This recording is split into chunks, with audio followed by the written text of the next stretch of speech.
Welcome back. I'm your host. This is Gut Check Time. This will be NFL Week 15. Can you please hit that like button? Please subscribe down below. It really helps out the channel. Thank you.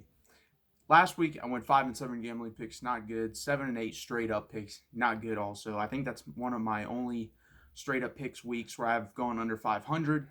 I'm going to do better than that this week. I'll promise you. Chicago versus Green Bay, first game we're starting with. I believe this is their 200th meeting because they've been playing for over 100 years and they played this their second time playing, which is crazy to me to think about these two teams playing 200 times. I think Chicago wins the game. I think Chicago wins the game for the simple fact Mitch Trubisky, like I said last video, when he plays with confidence, he's a decent quarterback, and he's good enough, especially with that defense. And Green Bay's not playing that well. I know they're winning games, but they're not impressed with me. Them in Seattle do not impress me whatsoever. They win football games, and guess what? In the NFL, that's hard to do, especially road games. But they don't do it in any way that makes me think they can go deep in the playoffs. They run the ball okay. Seattle runs a little bit better, especially with Russell Wilson being a little bit more mobile than Aaron Rodgers. But their defenses are hit and miss, and Aaron Rodgers just doesn't look that good to me right now. And he didn't look that good last year, so maybe he's hit his ceiling and he's going down from here. We'll see. Like I said, I'm going to take the Bears 26-20 for the simple fact I like their defense. Mitchell Trubisky's playing with confidence, and this team's hot right now, and Green Bay's just not playing that well. So I'm going to take Chicago +4, and I'm going to take the over a 40.5 here. Next up, Houston versus Tennessee. This is for first place in the AFC South. They play each other twice in 3 weeks, so two very important games coming up in the next 3 weeks, including today. They're both 8-5, like I said, for the division. Houston is getting 3 points on the road, and they're running into a very hot quarterback in Ryan Tannehill. I always thought Ryan Tannehill was an okay quarterback. He's playing out of his mind right now. I think he's the third highest completion percentage in NFL history up to this point. I don't know if he can continue that through the season. Like I said, Tennessee's just playing really well. Ryan Tannehill's playing well. The defense is decent. And they're one of those defenses where if you keep them off the field and limit their possessions, they're actually really good. But if you get into one of those games where they're on the field 10 to 11 times, they're not that good. So they're one of those defenses where if you don't overexpose them, they're good enough to win you a football game. In my opinion, they're going to have to get Derrick Henry the ball a lot today. I think Houston's going to want to get back from that absolutely dreadful performance versus my Denver Broncos. That was some of the worst tackling and heart I've ever seen from a defense, a team in general. That team looked like it didn't want to be there, and they got blown out. It was 31-3, I believe, at halftime. Final score was 38-24. I mean, if Denver wanted to, that game could have been 50-10. That was one of the worst games I've ever seen by an NFL team. That was pathetic. I'm going to take Houston to bounce back, though. I think they're one of those teams, Dr. Jekyll and Mr. Hyde. You don't know what's coming week to week. And for the simple fact, they take on their persona from their leader, Bill O'Brien. I think Bill O'Brien's the same way. I think he's inconsistent in his coaching. I think he's inconsistent in the stuff he does every day, and that leads to inconsistent results. So I'm taking Houston 27-26. I'm taking Houston +3, and I'm taking the over 51. Next up, Denver versus Kansas City. Denver's getting 10 points, way too many. This is 2 weeks in a row where Denver is getting way too many points. They got 9.5 last week. I took them. I know they're my team, but this team is better than the record. They went down to the wire with the Colts. Should have beat them. A terrible call versus the Colts. Terrible call versus the Bears. They should have beat them. A bad call versus Jacksonville. Should have beat them. The Vikings, they just blew. That was a terrible game. That's a loss. That was a bad game. But that's 4 games they could have won. So if you take their record, they could easily be 9-4 right now. But they're not.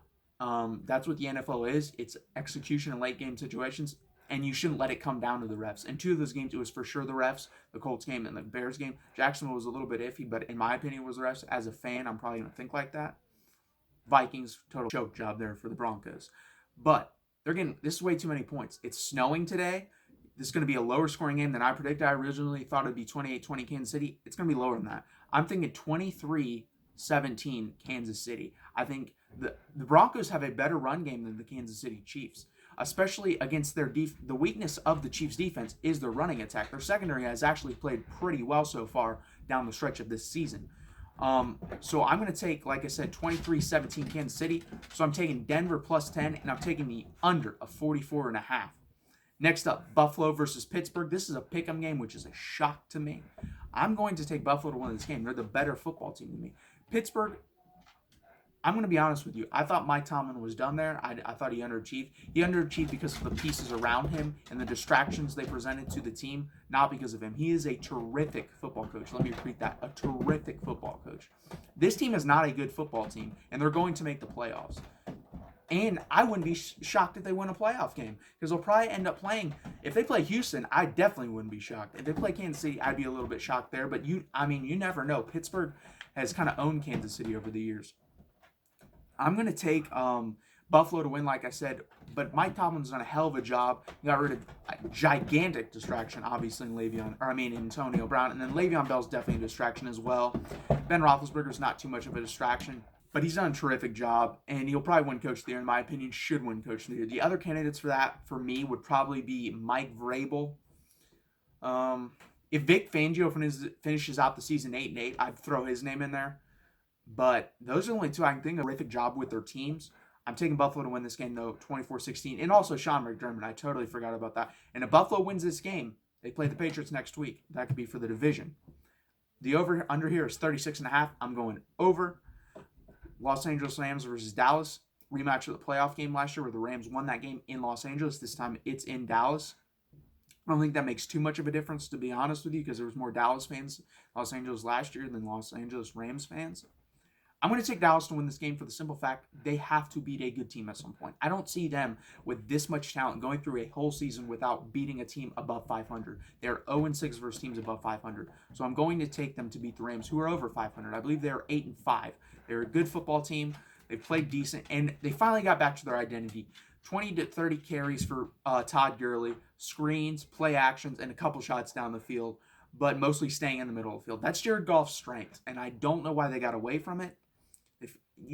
I think genius offensive coaches sometimes get in their own head and try to decide, you know what, I'm going to adjust before anyone's actually even adjusted to me. To me, stay with what you have, and then when someone adjusts to you, adjust. Yes, Bill Belichick adjusts to you, but guess what? That's really the only guy that did adjust to you. When you play this style of football, you can beat anyone because guess what? Your team isn't built for dropping back 40 to 50 times. It's just not.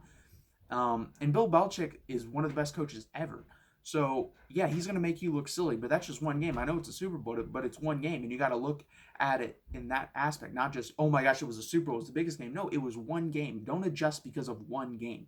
So they finally gone back to what they're doing, but I think Dallas wins this game 30-27. I'm taking Dallas +1, and I'm taking the 48.5 over of 48.5 points. Indianapolis versus New Orleans.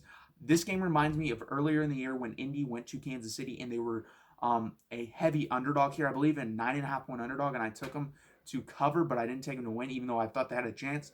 I don't think they'll win this game. They will cover this game, though. I'm taking New Orleans 31-23. I think New Orleans, as you saw, you can attack them defensively. They're not great defensively. I think Jacoby Brissett can do some of the things Jimmy Garoppolo did, and obviously I think the Colts have a better offensive line than the San Francisco 49ers. The San Francisco 49ers do have a good line, but the Colts have an elite line, one of the best in football. So I would unleash Jacoby Brissett this week and throw 30 to 40 times. Let's see if they do that, especially with T.Y. Hilton most likely coming back. I don't know if they will do that. If they do that, they got a chance to win the football game. If they do what they did versus Kansas City, where they just try to pound it down their throat, they're not winning this game because the Saints do have a good defensive line. I'm taking Colts +9, and I'm taking the over of 46. Now let's get up to the straight up picks. Tampa Bay versus Detroit. Tampa Bay. I'm taking the team who's going to have their starting quarterback. Jameis Winston is going to play today. Matthew Stafford isn't. I'm taking Tampa Bay.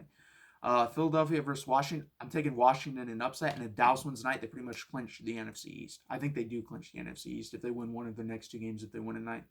But I'm taking Washington in an upset. New England versus Cincinnati. I really wanted to pick the Bengals in this game. I think this game is going to be a lot closer than people think it is. Tom Brady cannot throw the football. But I will say this. It kind of works out for the Patriots because the Patriots cannot really throw the football down the field. They don't really have any weapons, and Tom Brady, you can tell, is aging.